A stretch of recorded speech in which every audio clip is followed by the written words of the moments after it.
Hello, everyone. Welcome to the RASAP Network quarterly meeting. Thank you for joining us today. My name is Esmeralda Mandujano, and I am with the California Agribility at the University of California in Davis, and our program is responsible for holding this network meetings for the Western Regional Agricultural Stress Assistance Partnership. Today, we are going to talk about growing community resilience, and we'll take a look at COMET and stories from the West. Our presenters will be Chad Resnicek from the Colorado State University and Lance from the University of Idaho. But before we give you a little bit more information about them, let's do a quick overview about RASA. So RASAP is a partnership that is funded with USDA NIFA, and it is funded under the Farm and Ranch Stress Assistance Network grant, which establishes regional networks that connect agricultural producers. This includes farmers, ranchers, farm workers, and others in agricultural related occupations. And we connect them to resources to assist them in times of stress.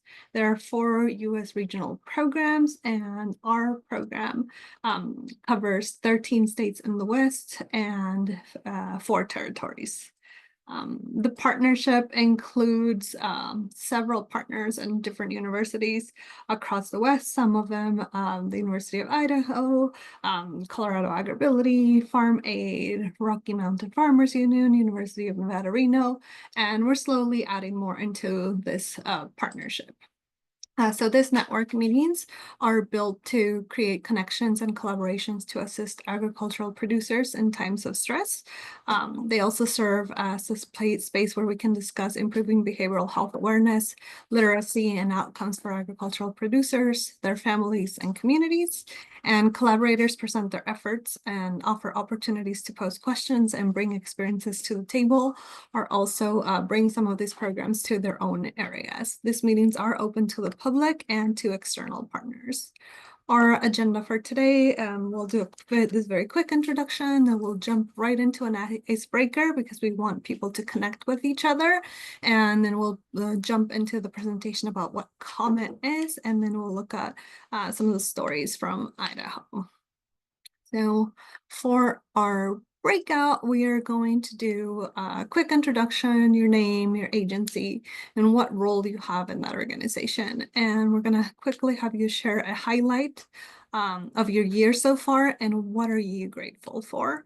And one thing that you are going to do this week for your mental health. So action items. So again, just sharing a highlight of your year and then what are you going to do for your mental health this week. And we'll go into breakout rooms now.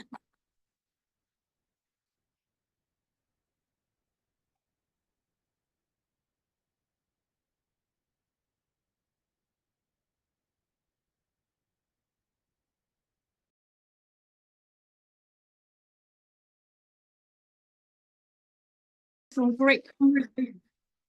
Welcome back, everyone. I hope you guys some great conversations in the breakout rooms. We're going to go right into the presenters today, and we'll move into their presentations. Okay. So today we have with us Lance Hansen. He's an extension educator and county chair at the University of Idaho.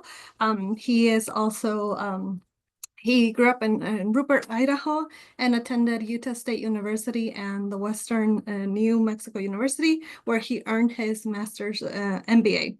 Lance offers programs and classes that focus on financial literacy, 4-H youth development, and food safety. A program to highlight is the Farm Stress Management Program that he leads.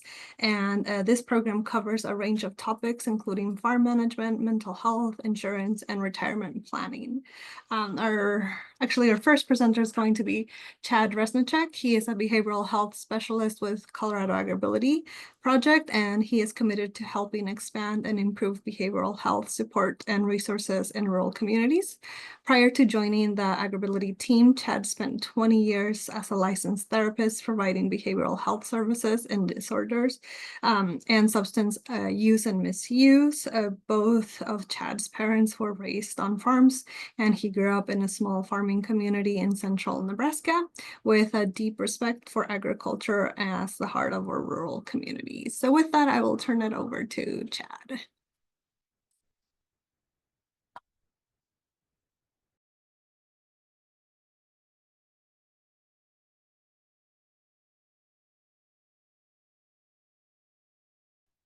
All right, thank you, Esme. Did that share okay? Okay. Good afternoon, everyone. As mentioned, my name is Chad Resnichek, and I'm with Colorado State University Extension and the Colorado Agribility Project. And I'm going to take a little bit of time today to talk about a program called COMET, which stands for Changing Our Mental and Emotional Trajectory. And before I begin, the two logos I've got up there, Colorado State University and RASAP, it's appropriate to have those anchored there. I was able to come into COMET back in, I want to say maybe the summer of 2021 when I started. It was one of the first programs I learned about, and the gentleman that introduced me to it is actually on this meeting today. It's the Southern Region Extension Director, Bruce Fickenshire. So I'm super grateful for him introducing me to the program. And I was able to get the funds to get trained as a facilitator through a RASAP mini grant. It was my first shot at utilizing a RASAP mini grant. So just want to acknowledge those origins. So part of the reason that COMET has some really solid value in my point of view is that we know that across the country, particularly in our rural areas, we're facing shortage areas in terms of behavioral health providers per population. So what you see with this map is any of the darker blue, those represent that the entire county is a shortage area for behavioral health providers based on population. So since most of us are working across the western states, you can see that there's quite a bit of blue really across the nation as a whole. So some of our work focuses on training behavioral health providers to work more effectively with people in ag. And certainly therapy is important, but we know that there's probably not going to be enough opportunity in the near future to get enough behavioral health professional providers into these rural areas to meet that need. So one of the things about COMET is that it does help increase the community capacity to recognize and respond to signs of behavioral distress before it reaches the crisis stage. So cows don't make bad therapists. They're certainly great to be around and can help, but it's probably not enough. And so again, looking for ways to strengthen community capacity to support one another and really lean into the notion of neighbors helping neighbors is very much what COMET's about. We know that social connectedness is one of the most important protective factors in terms of health and behavioral well-being. And on top of that, I spent, as Esme mentioned in my introduction, 20 years as a therapist. And in that time, I probably did thousands of suicide assessments. Most of them were based on this particular model. It's the interpersonal theory of suicide. And it looks at two of the biggest risk factors are a sense of being alone and a sense of being a burden to others. So conversely, anything we can do to promote a sense of connection and a sense of valuing other people helps to reduce some of those risk factors. Doesn't solve every problem, but just being mindful of how to use our relationships and be very concrete and explicit in conveying that sense of connection to others and valuing them. Again, it costs us nothing to do, and it's a great way of being able to reach out. The other thing that really resonates to me with this, based on that experience working with people in some really tough situations, is our assessment process always had a question about, did you ever have a plan to complete suicide in something or someone stopped you? And the number of times that people reported some small caring act of human kindness as the thing that allowed them to pump the brakes and give them another day has always just been a tremendous sense of optimism. And it really, for me, reinforces that idea that none of us may know fully the impacts of being able to share some act of kindness and being able to connect with others. But again, it doesn't take a lot on our part. What it does take sometimes is just giving people that explicit permission and support and familiarity with how to engage in that particular manner. And that's really what COMET is about. So COMET was developed by the High Plains Research Network. This is a map of Colorado. These eastern counties represent the High Plains Research Network's region. And so they developed this largely in response to a growing number of suicides in rural communities and the need to be able to do something as communities. And so they did a process called appreciative analysis and inquiry. and they interviewed tons of people across this area to look at what were some of the common factors that people experienced to help them move out of a behavioral health crisis or growing situation. And some of the primary shared components they found were, one, someone else checking in with them, and two, having this done in sort of a shared or safe place. So it created this notion of being the other person and recognizing that these spaces where we tend to interact with people throughout our normal sort of day-to-day, whether that's the parking lot, outside a feed store or hardware store or even grocery store, whatever it may be, that sometimes these are natural places that our conversations just tend to take off. So COMET itself provides specific guiding questions to help start a conversation with someone who might be dealing with a mental health issue. It was developed by and for rural communities, although it's starting to be applied now in urban settings as well. But I really appreciate the fact that it was developed kind of with that rural sense of connection, and again, being able to increase capacity of our rural communities to support one another. It's a 90 to a 2-hour minute training available to our rural community members. We've been able to offer this in person or virtual.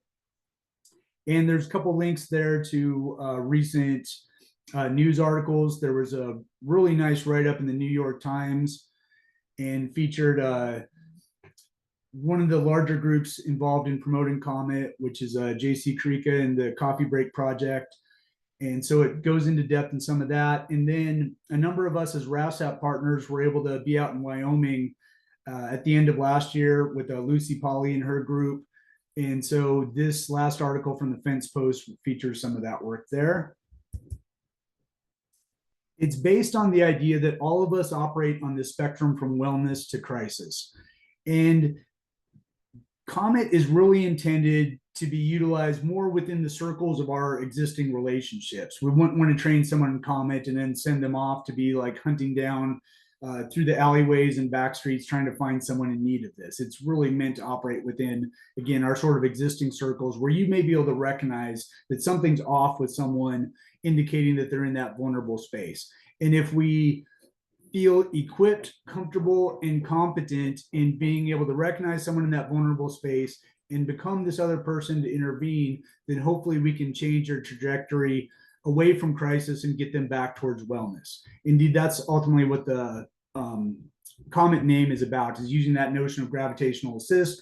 Just like if you were to shoot a rocket from point A to point B, you target it towards a planet or other gravitational body, and then it slingshots it on to the next step. And so the idea is that, again, by recognizing and responding to someone in that vulnerable space, hopefully we can help turn their trajectory back towards wellness. Some of the initial data shows that what happens with COMET is we do a pre-training, or I'm sorry, a pre-test and then a post-test.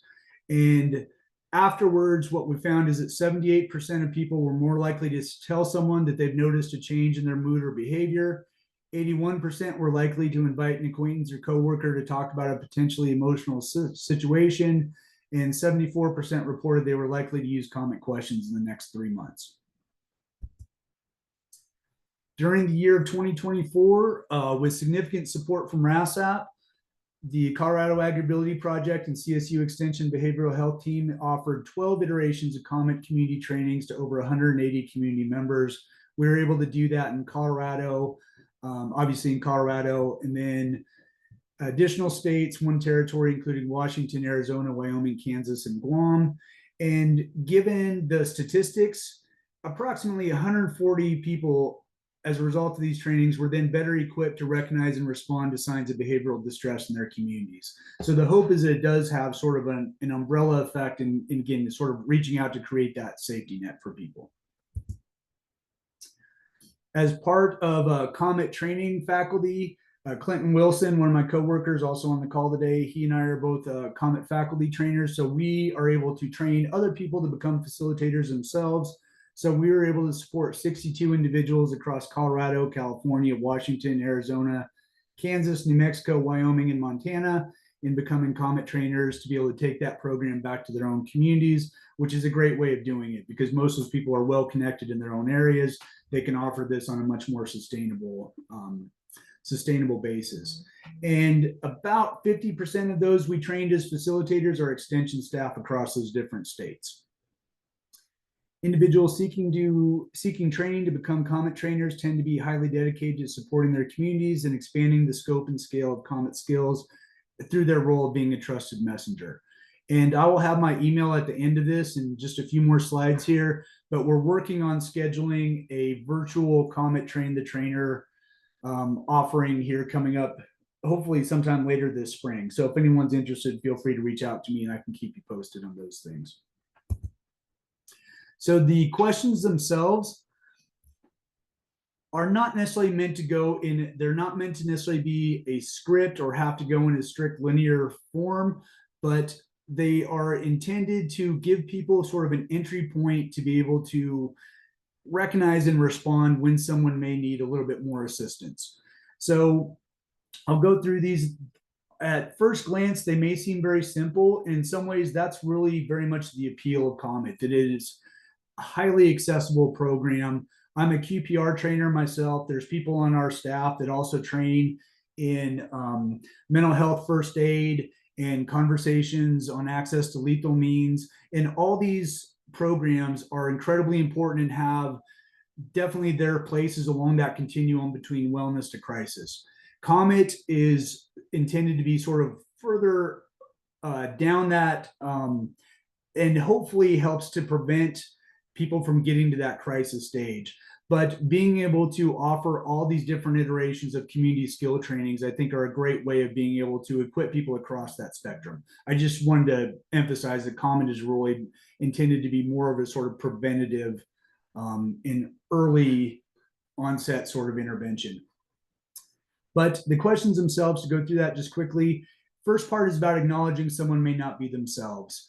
And again, this is where having some level of familiarity with someone helps because you can understand their basic patterns. And so if you see something's changed and that just raises your alarm bells a little bit, that kind of becomes the entry point for it. In asking, how are you? No, really, how are you? This is an intentional and very direct way of moving away from the cordially conditioned responses most of us give. So if Esme asks me how I'm doing, I'm pretty conditioned to say, I'm doing fine, things are good, and we just move on. And it's just sort of a casual greeting. This is really intended to be about, hey, I've noticed that you haven't been coming to coffee, or, in Zoom meetings, I've noticed that you haven't really been yourself. You're normally contributing, you're normally an active participant. It just seems like you've been really quiet. I'm just curious how you're doing, how you're really doing. So then further asking about how things may be going at home or school with the genuine invitation to want to know, and again, move that conversation to a slightly different level. Offers to engage. Sometimes it's appropriate to be able to say, it's great to talk to you. None of this is about being a fix. It's just about simply engaging and promoting that tangible sense of valuing and connecting with others. So if you're checking in with someone, being able to set up a time in the future, maybe a week down the road to get coffee, allow someone to have a bit of future-oriented thinking, which can really help, and also just establishes to sustain the relationship. If you have gone through something similar or know someone that has, it may be appropriate to engage in self-disclosure. That's up to the judgment and discretion of the individual. And then looking at how to help more or exit the conversation supportively.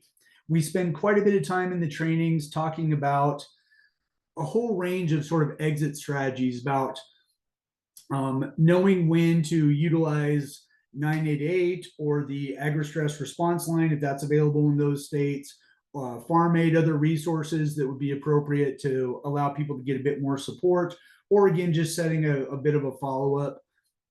We also try to utilize community resources from any given area as providing that in terms of a comment card that has the questions and then resources on the back, and being able to allow people to tap into local resources and national resources such as the farmstress.us when needed.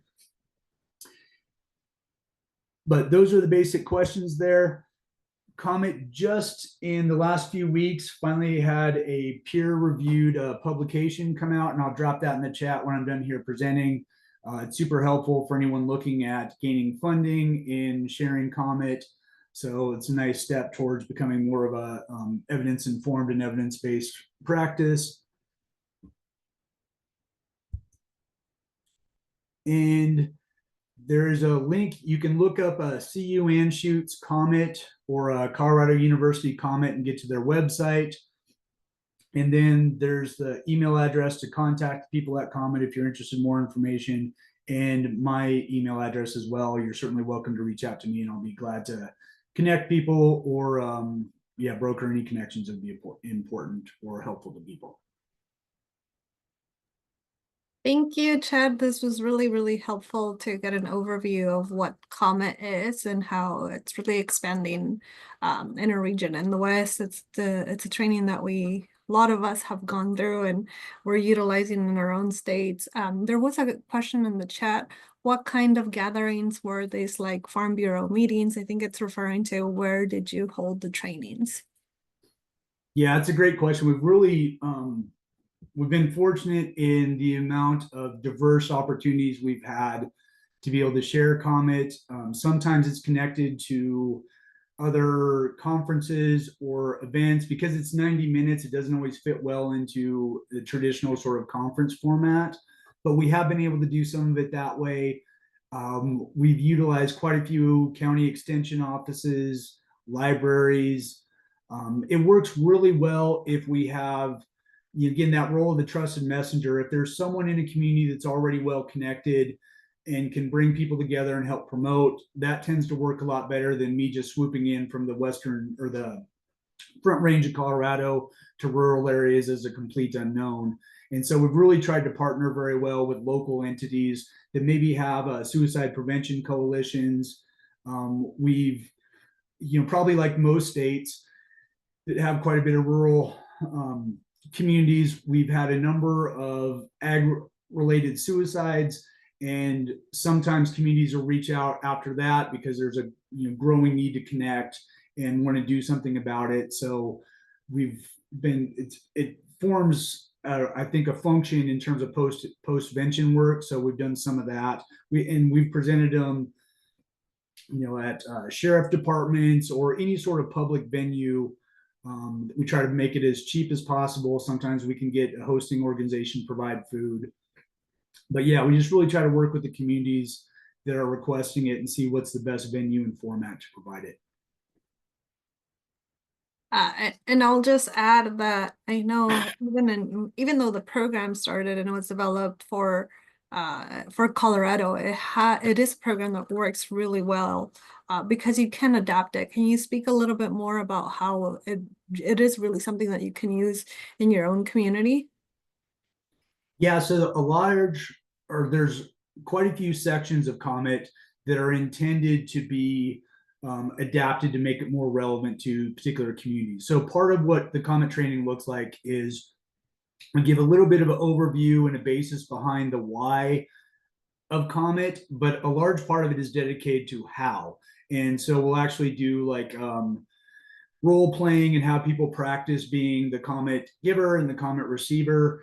And there's scripts that go along with that to help that. And we really encourage customization of those scripts to make them relevant. So that it flows with the language and experience of the people that you're providing it for. Esme has delivered a Comet in Spanish. There are Spanish materials for all the corresponding with Comet. I think that as we get more people utilizing that, there's a need to continue to update the Spanish versions of it, make it more culturally relevant, acceptable, and beneficial to based on delivery. So hope to continue to expand in that regard. But yeah, it's very much encouraged that people customize it to make it relevant to the communities that they're working with. Chad, my name is Courtney. I'm with Northern Ag Network, and we do some anti-stigma work for Beyond the Weather in Montana and Wyoming. I'm curious if you've used this with businesses before. We've had a few businesses reach out wanting to get some more mental and emotional literacy amongst their staff. And I think I haven't had the training yet, but it seems like it'd be a good fit. So curious. Yeah, Courtney, that's a great question. And I think I don't have the stats in front of me, but I'd say a fair portion of people that have participated in these trainings are part of organizations that are forward facing to ag producers. And so, certainly we've tried to train a lot of extension agents because they're the ones out there with boots on the ground, NRCS agents.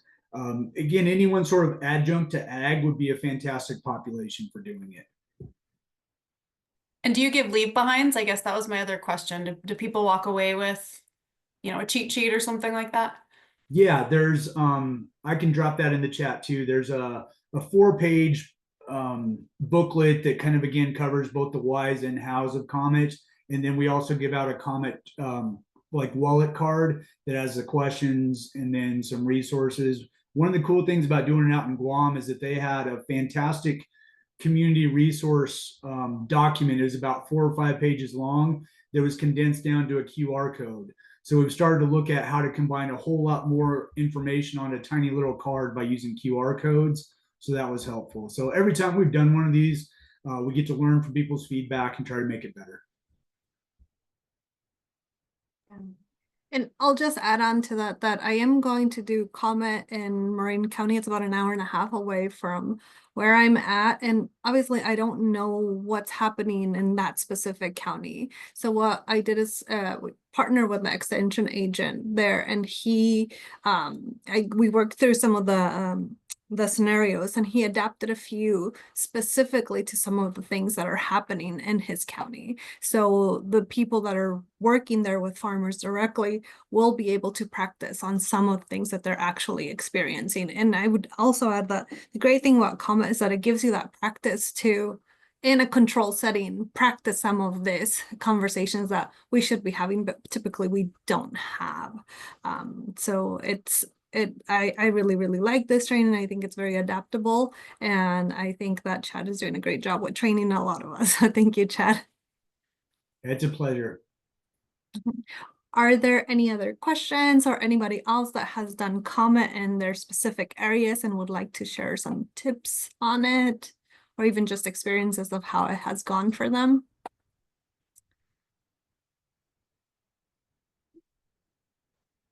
Well, if this is something, again, like Chad said, that you want to try, yeah, there's a question. When is the next train the trainer? I believe, Chad, you're working on that, correct? Yep.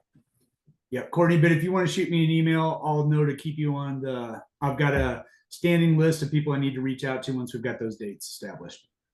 And Chad, can you just pop into the chat your email so that people Sure. have it handy in there? I'll also drop in that research article in the other document too. Yeah, great. So check it out. Yeah, it's exciting too that they're also publishing some data on how it's actually working out into the public. Great, thank you so much.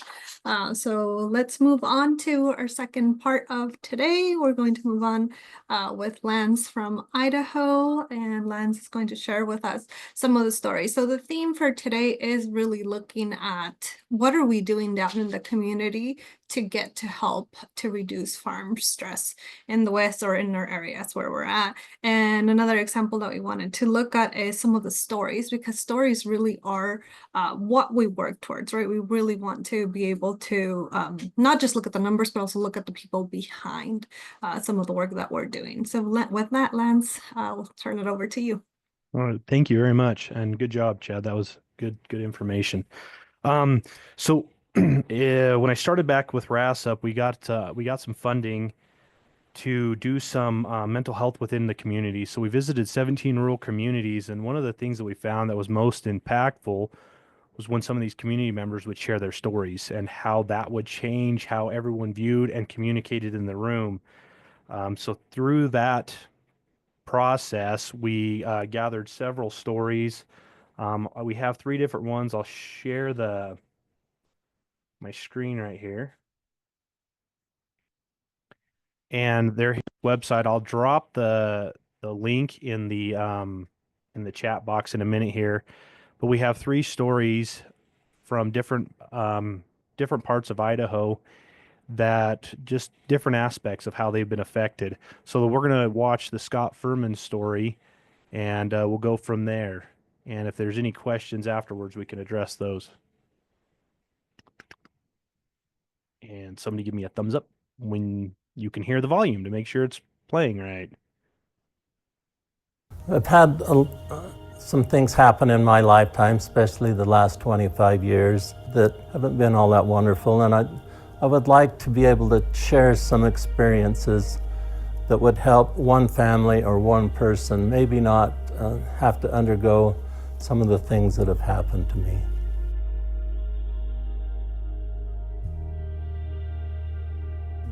There is hope. There is hope now. So.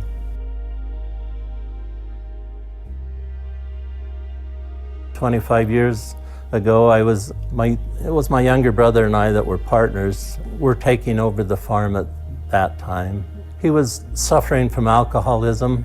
Anybody that's worked with an alcoholic knows that a lot of times you can't trust them to be on time to work, or you'll discuss what needs to be done and they will forget. So it was a hard time for me at that time. We had tried to get him into some counseling and a mental health provider, and his wife was an RN nurse, and so she had really good insurance, but there was a question on whether they would cover the counseling and stuff that he needed.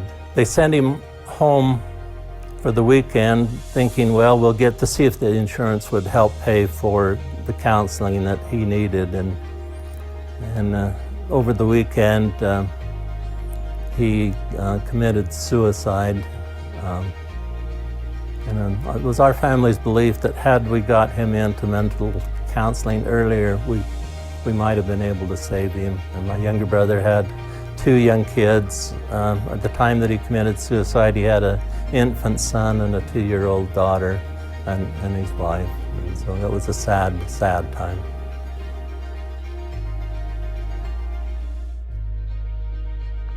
Before that, I thought I had the perfect life. I was farming, I had a pretty wife, I had a nice house, I had everything that most people wanted, and I had that, and all of that came to an end all at once.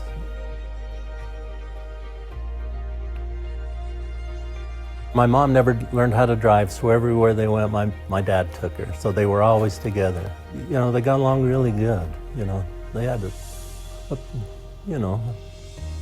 a good life. My mom was a good cook, she was a good mother. She had cancer. Before we could take her to the hospital, we had to finish harvest. So my mom wouldn't go to the hospital until we finished harvest. So we got the harvest done. We had neighbors come, and we had 5 combines cutting our barley crop the last couple of days. And then Mom would finally come to town, and she went into the hospital, and she was failing fast. The doctor says, she probably won't make it through the night, so if you have any family members, you better call them. So everybody came, and about 2:30 in the morning, she started recovering a little bit, and by 7:30 in the morning, she had woke up and she was feeling good. And the doctor came in, and he couldn't believe that she actually felt that good. And within 2 days, they let her go home. And so for 2 months after that, my mom was able to talk with her children and grandchildren and friends. And in 2 months, she had passed away.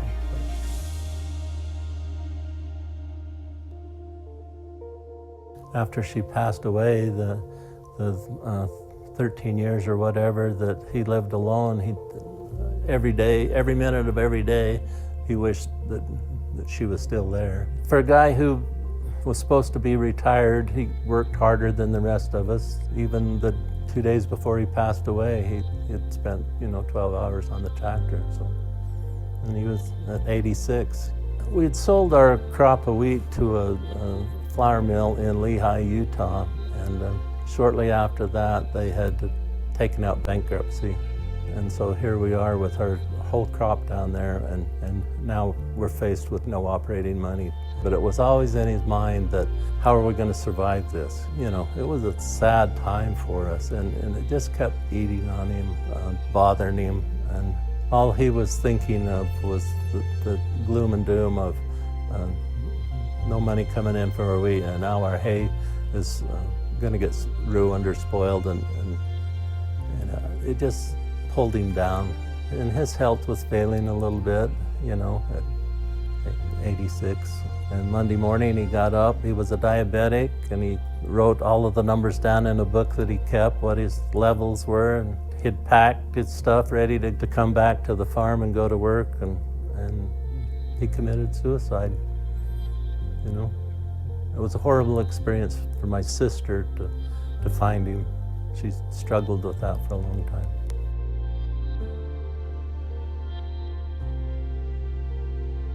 Last year, for me personally, was a horrible year.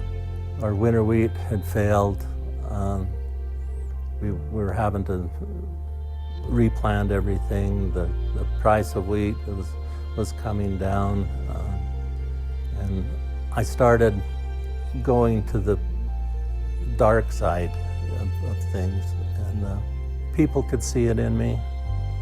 People noticed that I had something going on, and I'd got a pacemaker a year before, and I was going back and forth to the cardiologist to get it tuned, and every time I'd go back, I'd ask him, well, can't we turn it up a little bit? I'd like a little more energy, and they'd turn it up a little bit, and I'd go back, and I think I need a little bit more. And so finally the physician's assistant, whose name is Ariel, said, Scott, I think there's something else wrong other than your heart. I think there's something else wrong going here. And I kind of explained, well, I think probably a little bit of depression going on here. And she says, I've got someone I want you to see, a dear friend of mine. And I was a little hesitant, but she says, I'll make the appointment for you. I'll get you in. And her name is Kabai. And I went in for an appointment with her.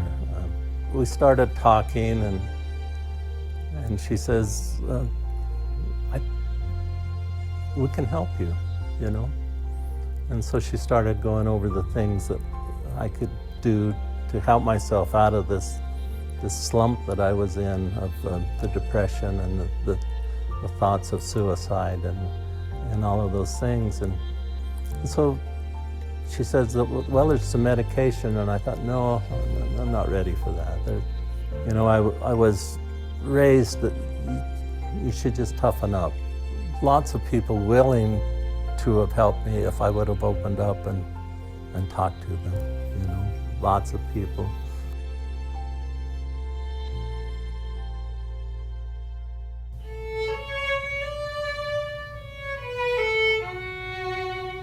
Each one of these plaques represent one of the young men that was involved in a horrific accident in 2005. They were on a field trip out to Blue Creek, Utah. They were out to the LDS church farm out there, and they had gone out there to look at the GPS system on their combine, and they were returning home from the field trip when the van had a rapid loss of air pressure on the left rear tire, and when the rim hit the asphalt or the cement, there was no way anybody could control what happened, and the van went off the road, and all of these young men died the same day. This one was my son's. This represents the GPS unit on top of the cab on the combine. And my son was interested in biofuels and stuff, so this represents his love for alternative fuels. It's on the side of it, you can't hardly see it, but it's the same thing that's written on his headstone. And it says, gifted with the ability to read, understand, and remember. He had a photographic memory, and he could read something and he could remember it. That was a gift that I wished I had. From the time that he got out of diapers, he was with me at the farm all of the time. That was the criteria, was you had to be out of diapers, and then he could come with me for the summer. And I remember the day that I had to bring him back from the farm to go to school the next day, how bad I felt that I was couldn't have him with me anymore. But yeah, he could operate equipment. He drove my semis and stuff from the time he was about 9 on. Sometimes he'd have to stand up to steer him and stuff, but he was a great kid. Had a really funny personality about him. It was pretty devastating up here for the university to lose this many students all at once, this many young, gifted people. All of them had a bright future in agriculture. All of them good young men, great teacher. It was a sad, sad time for a lot of people. After my son passed away, I had the privilege of being able to name this soils lab after my son, Dusty Furman. As a young man, he loved to play in the dirt when he was a child, and I was happy that we were able to name this soils lab after my son, Dusty. I hope everybody that's in here has the opportunity to have a good education. Well, welcome to Pocatello Valley. This farm has been in our family for 121 years. I've spent most of my life out here.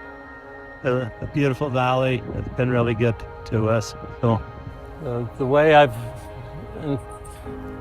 dealt with it, rather than having it be a negative in my life, I've tried to make it be a positive, and I've started a endowed scholarship for my son,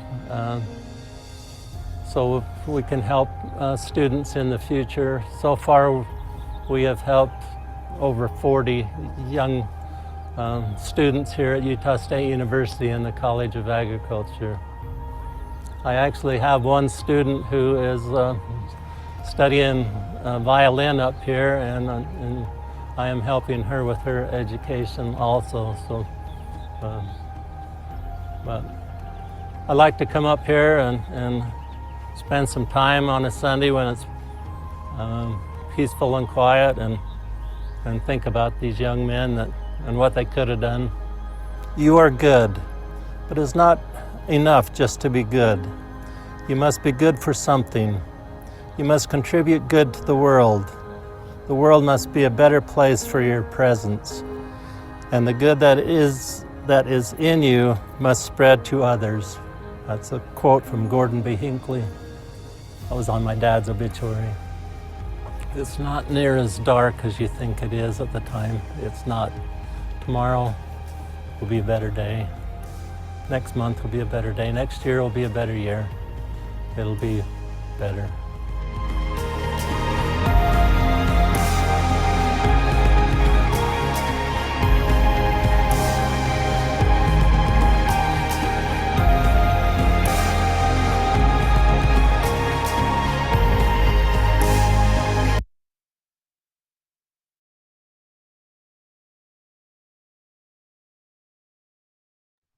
Myself. So yeah, that was Scott Furman. I met him at a conference, and he was sharing his story to a group of people, and it just came to my mind that his story needed to be shared with way more people. So are there any questions or thoughts or anything?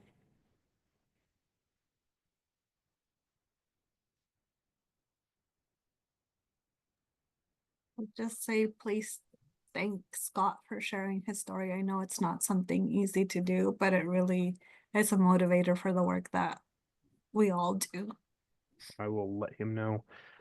So I did share in the chat box a link to our University of Idaho Farm stress page with personal stories. There's 2 other stories on there, and they're each a little different. And feel free to share those with whoever you would like. Regardless if they're in agriculture or not, the stories help you realize that there is hope out there. I'm also going to put a link to a Qualtrics survey if you don't mind filling it out to let us know just kind of thoughts on this and how you felt. That'll help us to make sure any other videos we produce are and the stories we get from other people are making sure that they're reaching people and doing the right things. There's a question. Um, Well, first, there's a very powerful video. Thank you for sharing in the chat. And then how are you getting these videos out there? So it's always a struggle to get these out. We partnered with Farm Bureau, Idaho Farm Bureau on this one, so it reaches a more national level. The weekend, and we released them all in May. It's Mental Health Awareness Month. So we try to release them in May because that's when you see a lot of organizations sharing things about mental health. The weekend we released Scott's, I think it like in 2 days is 75,000 views. So I don't know what it is now, but that was last year. Since then, I've shared this his story when I was at a conference in Yap, Micronesia, and it's been shared a few other times at conferences. But yeah, social media, our web pages, RASP has it on their web page. So yeah, there's any way we can get it shared. If you want to take these videos and share them, that's great. That's what they're there for, is to give people maybe some courage to talk to somebody. One of the things I liked about Scott's video is he said, had I been honest with somebody, had I been honest with those who were offering help. And I think that's the one thing that I think that comment training does. It gives us courage to ask for help. It gives us the courage to ask somebody if they need help. So anything you can do to share stories or participate in any of these trainings, get people out, it's just going to make, it's going to break down that stigma. It's going to help people out.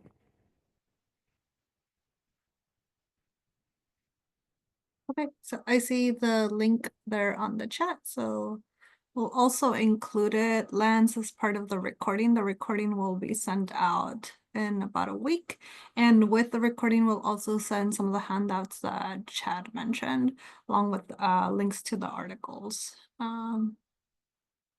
See in the chat, seeing someone who has inhabited that darkness and managed to boomerang back towards wellness per comment. Yes, must be incredibly inspiring for anyone seeking hope. Yes, I totally agree with that. So anything else you'd like to add, Lance, before I move over to last closing remarks? No, I'm good. Thank you so much, Lance. Thanks, everyone. Alrighty. So let me just switch on back here.